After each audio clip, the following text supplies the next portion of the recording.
Hola, ¿qué tal amigos? Bienvenidos nuevamente a mi canal. Hoy estaremos viendo un concepto muy importante en lo que es el área de ingeniería y de ciencia en general, y es el concepto de derivada. Pero antes de entrar al concepto de derivada, quiero que veamos la definición de pendiente de una recta. ¿Por qué? Porque nos va a ser muy útil para la definición de derivada. Entonces, veamos esta línea recta que tengo aquí. Voy a definir un punto x1, es decir, para mi x1 yo voy a tener un punto y1 o un f de x1, mientras que para un punto en x2 voy a tener un y2 o un f de x en 2. Entonces, tengamos presente que la pendiente de una recta, como les mencionaba, es una razón de cambio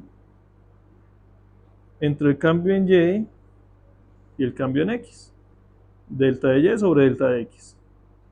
Y estos deltas me dicen que es el final menos inicial, es decir, y2 menos y1, y2 menos y1 sobre x2 menos x1. Y listo, así es como podemos calcular la pendiente o grado de inclinación de una recta. Ahora veamos el caso de una curva. Para una curva hay que hacer la siguiente aproximación. Voy a trazar una recta secante a esta curva. ¿Sí? Entonces, voy a hacer una aproximación tal que cuando yo encuentre la pendiente de mi recta secante, puedo decir que va a ser la pendiente de mi curva, pero en un punto. Esta recta, así como está ahí, no se aproxima de manera adecuada a mi curva. Veamos todo este espacio que hay ahí. Entonces, ¿qué empiezo a hacer yo? Este punto lo dejo fijo, mientras que este punto lo empiezo a acercar, de tal manera que lo acerco tanto que ya mi recta va a ser algo así. Entonces, veamos esta pequeña zona que hay aquí, esta pequeña zona que se me ha formado. En esta pequeña zona vemos que la recta secante se aproxima de manera buena a la curva. Entonces, voy a borrar aquí y hagámosle un zoom a esa zona.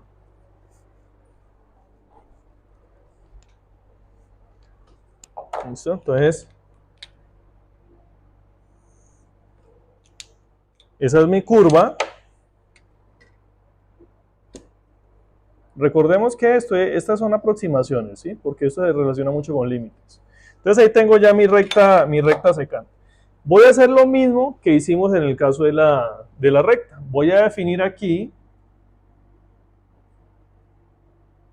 un punto X, ¿sí? Y aquí voy a definir mi mismo punto X, pero con un pequeño incremento. ¿Listo? Entonces tengo, porque recuerden que yo dije que iba a acercar mi recta. Entonces tengo aquí mi punto X y acá mi punto X más un pequeño incremento. Esto en el lado de las abscisas, voy para el lado de las ordenadas.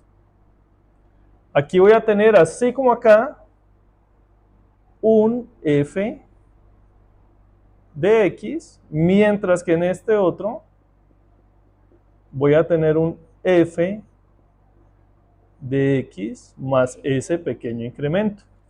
¿Listo? Entonces vuelvo y planteo. La ecuación sería de la siguiente manera. Recordemos, cambio en y sobre cambio en x. Acá tendría mi y2, haciendo pues un símil allá, sería ahora f de x más delta x. Menos mi y1, que en este caso es f de x. Todo esto sobre el cambio en x. Es decir, x2 menos x1. ¿Cuánto es mi x2? Mírenlo, es esta, ¿sí? De mi punto 2. Es decir, x más delta de x menos x1. En este caso mi x1 viene siendo x. Y miren qué me sucede aquí. Arriba pues me queda tal cual, pero veamos el denominador. X menos x.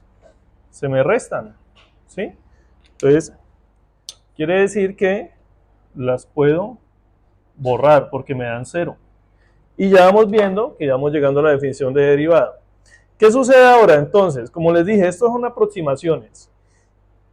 Este incremento que yo aumenté a la x, a medida que él tiende a ser mucho más pequeño, es decir, cuando tiende a 0, puedo decir que la pendiente de esa recta secante es una buena aproximación de la recta tangente de mi curva. Entonces lo defino así. Límite cuando delta de x tiende a 0 de f de x más delta de x menos f de x sobre delta de x. Esto, mis queridos amigos, se define como la derivada de la función. Entonces miren que la derivada, claro que sí, es un límite. Ahí la tenemos. Bueno, los invito a que sigan con el próximo video, que voy a hacer varios ejemplos sobre cómo derivar con la definición de derivada, es decir, sin usar aún reglas de derivación. Antes, recuerda que debes suscribirte para que sigamos creciendo pues en esta comunidad. Comente y dale like. Hasta una próxima oportunidad.